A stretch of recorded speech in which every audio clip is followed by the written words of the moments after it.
Bismillah. Assalamualaikum warahmatullahi wabarakatuh, Bu Umi. Waalaikumsalam warahmatullahi wabarakatuh, Putri. Gimana kabarnya? Baik, alhamdulillah. Putri gimana? Saya juga sehat, Bu Umi. Masih semangat ya? Alhamdulillah masih. Jenengan juga perlu lebih semangat, Bu. Iya. Jadi karena jenengan double amanah. sama saja, Bu Umi. Jadi kita hari ini kan melakukan kegiatan coaching secara virtual, ya. Jadi mungkin kegiatan coaching kita laksanakan secara santai saja ya, biar enggak terlalu kaku gitu. Oke, kita mulai ya, Bu Umi. Oke. Gini, kita kan sama-sama sebagai seorang pendidik, ya kan? Terus kita juga sama-sama sebagai seorang guru penggerak.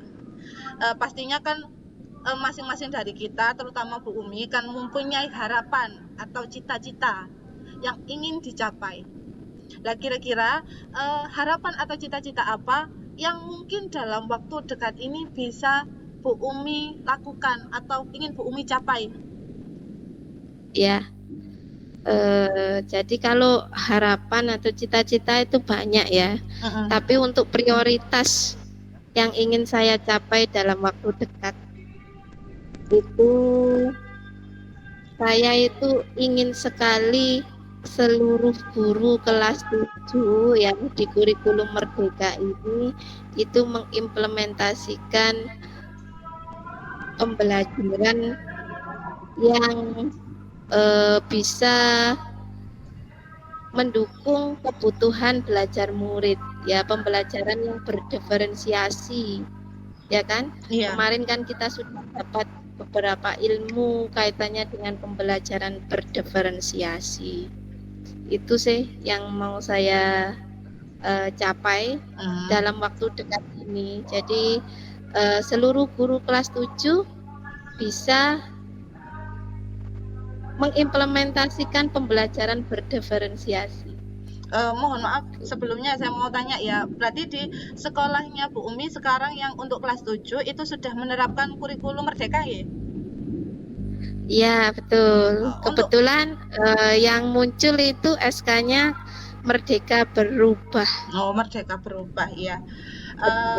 Terus untuk mewujudkan atau mencapai keinginan Bu Umi, biar semua guru-guru itu, terutama guru kelas 7 ya, mencapai istilahnya melakukan pembelajaran yang memenuhi kebutuhan murid, entah itu dari minatnya atau bakatnya, dalam artian ini sebuah pembelajaran berdiferensiasi. Itu kira-kira hal yang harus atau yang perlu disiapkan oleh Bu Umi untuk mendukung kegiatan tersebut itu apa? Iya, yang perlu saya siapkan tentunya saya harus sekolah, karena menurut saya ini pembelajaran yang memenuhi kebutuhan murid ini, pembelajaran berdiferensiasi ini tidak bisa dilakukan sendirian. Tidak bisa dilakukan sendirian, harus kolaboratif dengan ya mungkin teman-teman pendik, mungkin juga teman-teman guru yang lain yang mungkin lintas mata pelajaran atau satu rumpun. Kemudian juga yang pasti adalah kepada kepala sekolah, kemudian kerjasama murid juga seperti itu. Jadi yang mungkin saya perlu siapkan adalah tentunya guru-gurunya harus paham dulu ini, ya kan, bagaimana caranya melakukan pembelajaran berdiferensiasi. Setelah mereka paham, yang pertama bagaimana cara memetakan kebutuhan muridnya, baik itu sesuai dengan kesiapan belajar, profil belajar, sama minat belajar. Kemudian mereka juga memahami bahwasanya berdiferensiasi itu bisa tinjauannya dari proses, produk, dan konten, termasuk bagaimana caranya penilaian berdiferensiasi itu seperti apa yang berkelanjutan. Jadi saya perlu menyiapkan guru-gurunya dulu, seperti itu. Kalau guru-guru sudah siap, baru kemudian jadi saya pasti berkoordinasi, ya, berkolaborasi kerjasama, minta dukungan kepada pimpinan, termasuk kepada pihak tendik seperti penyediaan sarana dan sarpras gitu ya, sarana dan prasarananya seperti itu. Jadi yang harus disiapkan yang pastinya tadi terkait sarana prasarana, harus juga melakukan kolaborasi dengan Bapak Ibu guru dan juga tendik yang lain, serta meminta pastinya saran atau masukan dari Bapak Kepala Sekolah, begitu nggih Bu ya? Iya betul. Terus gini, pembelajaran berdiferensiasi itu kan istilahnya masih baru buat kita sebagai seorang pendidik, terutama di kurikulum Merdeka. Ya, itu kan pasti banyak Bapak Ibu guru, terutama di sekolahnya Bu Umi yang masih awam. Apa sih itu pembelajaran berdiferensiasi? Bagaimana kita mengimplementasikannya? Bagaimana cara kita membuat pembelajaran itu berdasarkan kebutuhan murid lah. Kira-kira identifikasi apa yang bisa Bu Umi lakukan untuk membantu keberhasilan dalam pencapaian harapan Bu Umi tadi tentang pembelajaran berdiferensiasi untuk kelas 7 tadi? Iya, identifikasi yang mau saya lakukan yang pertama adalah saya menyiapkan tadi, sesuai yang saya katakan tadi, menyiapkan SDM-nya dulu, karena yang melakukan pembelajaran diferensiasi ini kan guru dan murid, ya kan? Iya. Otomatis saya memberikan sama-sama belajar lah, istilahnya saya mengumpulkan teman-teman guru kelas 7 ini untuk diberikan pemahaman terkait dengan kira-kira Bapak Ibu guru itu sudah paham belum, sampai mana sih pemahamannya kaitannya dengan identifikasi atau pemetaan kebutuhan murid, itu yang pertama. Sudah bisa apakah belum, atau seperti sudah pernah melakukan apa belum. Kalau memang sudah kan baru bisa melakukan tindak lanjut berikutnya, yaitu dengan memberikan kaitannya pemahaman pembelajaran berdiferensiasi itu seperti apa, berdiferensiasi konten, proses produk itu seperti apa. Itu yang kedua. Selanjutnya adalah langsung teman-teman diminta untuk mengimplementasikan. Yang kalau guru kelas 7 itu ya mengimplementasikan dengan segala pemahaman dan kesiapannya, mulai dari mungkin mempersiapkan sarpas, barangkali konten yang diinginkan butuh ada video, ada gambar, ada buku teks dan lain sebagainya, otomatis kerjasama dengan bagian sarana dan prasarana termasuk dengan tendik ya, misalnya dengan itu, atau teman serumpun. Jadi teman serumpun, misalkan bahasa ya dengan bahasa gitu. Jadi mengkelompokkan teman-teman itu untuk membuat rencana pembelajaran atau skenario pembelajaran berdiferensiasi sesuai rumpunnya. Nah, mereka membuat kemudian bisa ditukarkan, artinya saling kerjasama antar rumpun, misalkan bahasa Indonesia dengan bahasa Inggris, sama-sama membuat kemudian saling tukar, tolong ini dikoreksi, adakah sudah berdiferensiasi nih rencana saya ini. Kalau sudah, baru kemudian implementasi pun saya memanfaatkan teman-teman guru serumpun ini untuk saling mengontrol. Selain membantu dalam prosesnya, mungkin dalam persiapan pembelajaran berdiferensiasi, juga dalam kontrolnya. Sebelum nanti ketika memang sudah siap untuk sudah benar-benar melakukan pembelajaran berdiferensiasi, itu teman kepala sekolah ataupun dari pihak dinas pendidikan melalui pengawas itu bisa kami mintai dukungan untuk dapat melihat adakah yang kami lakukan untuk mengimplementasi pembelajaran berdiferensiasi itu sudah tepat ataukah belum. Pasti banyak saran dan masukan dari pihak-pihak seperti kepala sekolah dan pengawas dinas. Jadi yang saya tangkap ya, mohon dikoreksi kalau salah. Jadi Bu Umi ini juga sudah melakukan kayak apa maksud saya itu diskusi ataupun istilahnya berunding dengan Bapak Kepala Sekolah ataupun juga melalui pengawas sekolah gitu ya Bu, untuk Ya, betul. untuk pelaksanaan proses pembelajaran berdiferensiasi.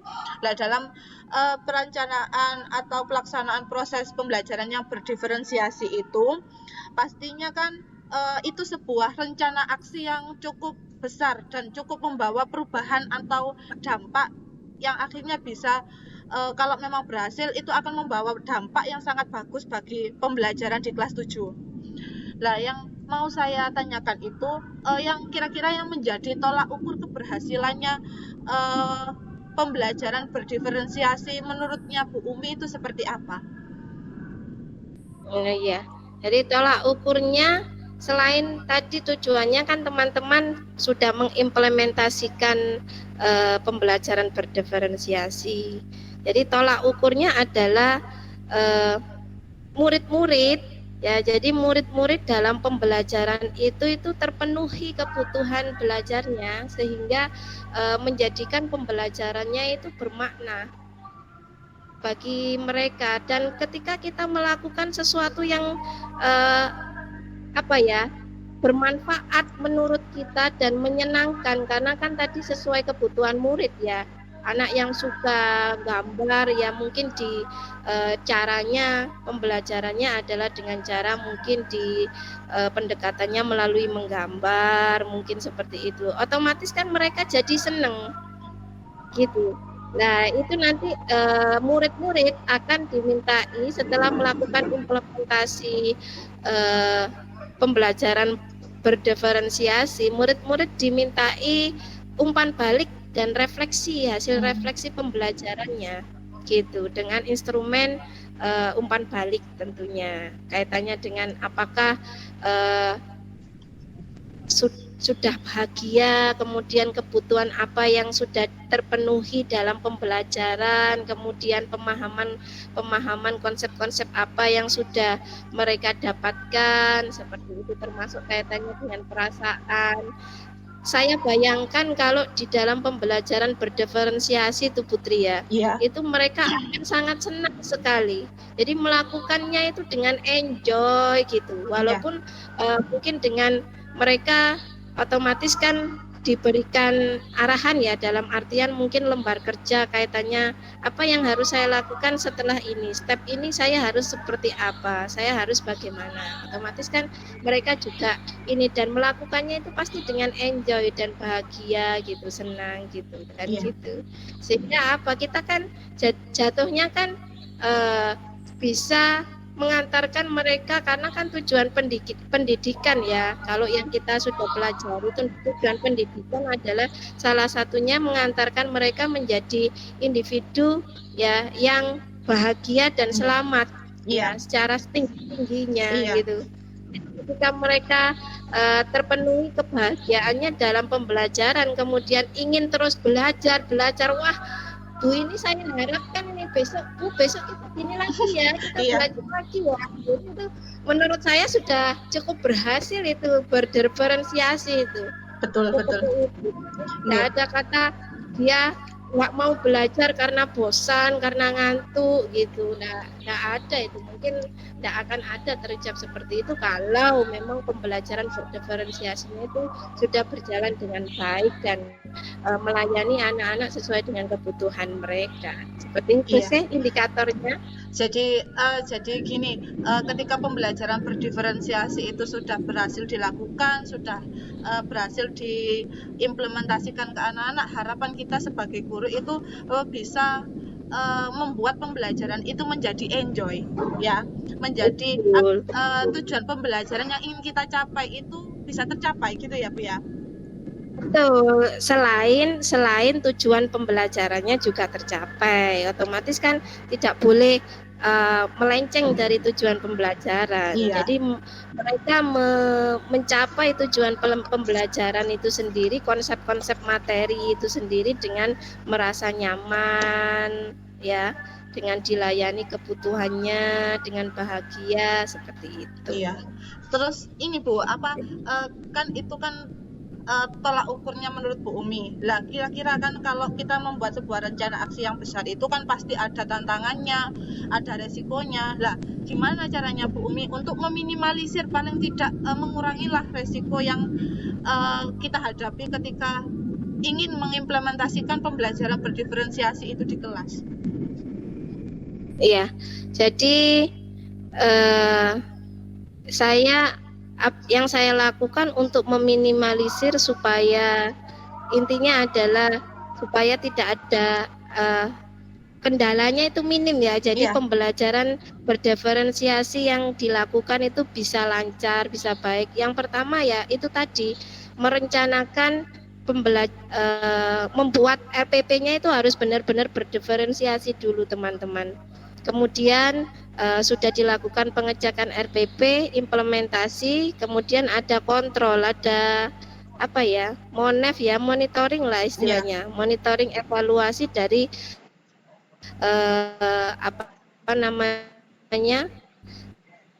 teman-teman praktisi pendidikan, mulai dari pengawas dinas, mungkin juga kepala sekolah itu, kemudian ada umpan balik dari siswa itu, kemudian sama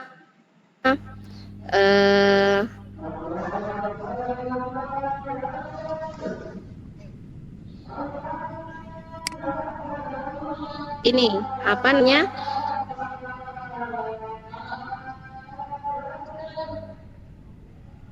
semuanya itu harus berkelanjutan lah, intinya semuanya dilakukan secara berkelanjutan seperti itu. Selain monefnya juga berkelanjutan, implementasinya juga berkelanjutan seperti itu. Iya Bu Umi, mungkin cukup itu yang bisa kita bahas untuk coaching hari ini. Mungkin kira-kira Bu Umi ada pertanyaan lagi atau? Halo, iya. Suaranya Bu Umi tadi agak terputus-putus, tapi enggak apa-apa karena mungkin cukup sampai di sini coaching yang bisa. Halo, iya. Bu Umi, nanti dilanjutkan lagi, ada azan. Siapa Pak? Ya.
Halo Bu Umi.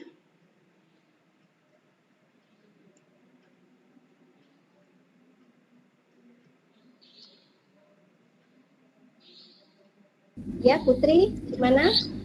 Tadi agak sedikit terjeda ya. Ya ini sinyal saya juga kurang bagus, mohon maaf ya. Iya, enggak apa-apa. Mungkin cukup itu yang bisa kita lakukan untuk coaching hari ini. Mungkin kira-kira ada yang ingin disampaikan oleh Bu Umi?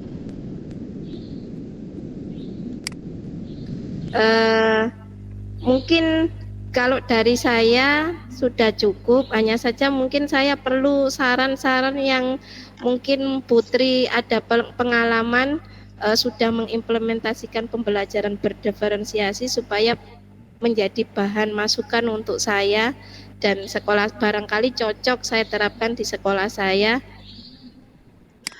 Kalau menurut ini cuma saran sama sharing pengalaman mama saja ya Bu Umi ya.